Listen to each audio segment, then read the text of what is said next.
इस वीडियो में हम देखेंगे कि EWM में सामग्री को कैसे पैक किया जाता है।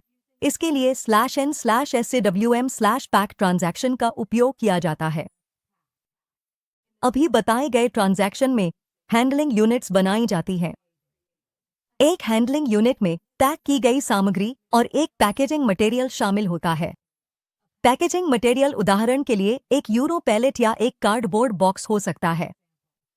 पैक की गई सामग्रियों के कई फायदे होते हैं, जैसे कि इन्हें एक ही बॉक्स में पैक किया जा सकता है। इससे यह फायदा होता है कि स्टॉक ट्रांसफर के दौरान सभी सामग्रियों को अलग अलग चुनने की जरूरत नहीं होती, बल्कि केवल उच्च स्तर की हैंडलिंग यूनिट को ही मूव करना होता है। किसी सामग्री को पैक करने के लिए उस स्टोरेज बिन का पता होना चाहिए जिसमें वह सामग्री रखी हुई है। इसके लिए ट्रांजैक्शन खोलें।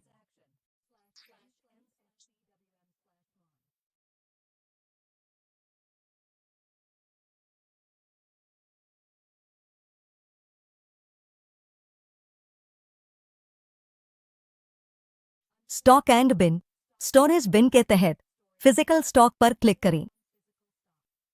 अब जो विंडो खुलेगी उसमें प्रोडक्ट फील्ड में पैक की जाने वाली सामग्री दर्ज करें और एग्जीक्यूट पर क्लिक करें। अब इसे स्टोरेज बिन कॉलम में देखा जा सकता है। आवश्यक डेटा अब प्राप्त कर लिया गया है।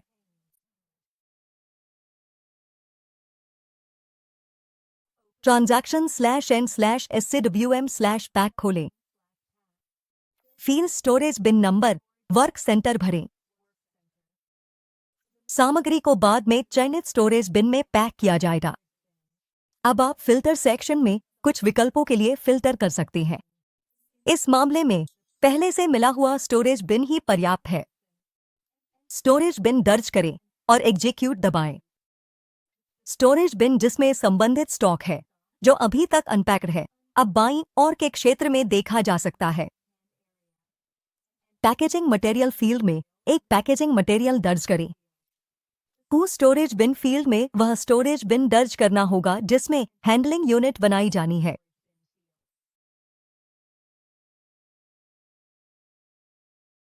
एग्जीक्यूट पर क्लिक करें।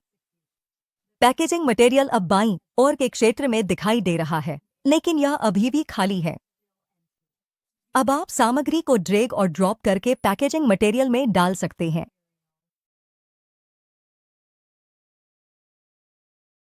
सामग्री अब पैकेजिंग मटेरियल में पैक हो गई है।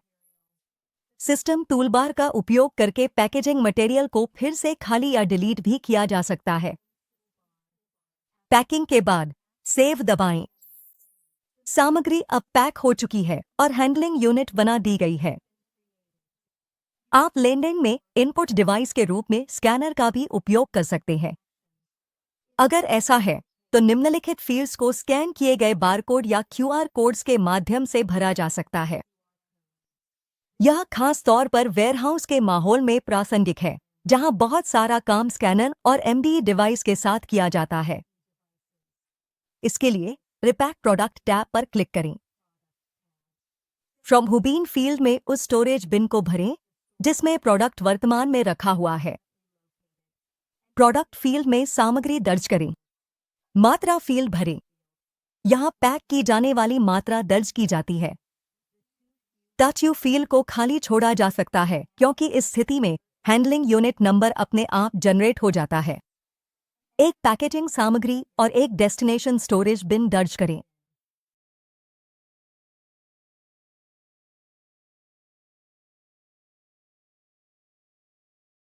एक्जीक्यूट पर क्लिक करें। नई हैंडलिंग यूनिट बना दी गई है और अब इसे स्क्रीन के बाईं ओर देखा जा सकता है। रीपैक हु टैब में आप एक मौजूदा हैंडलिंग यूनिट को दूसरी हैंडलिंग यूनिट में पैक कर सकते हैं, या फिर केवल रीपैक कॉन्टेंट्स ओनली चेकबॉक्स को सक्रिय करके फ्रॉम हैंडलिंग यूनिट की सामग्री को ही रिपैक कर सकते हैं। अगर आपके पास कोई सवाल या सुझाव हैं तो कृपया नीचे संदेश छोड़ें। अगली बार फिर मिलेंगे।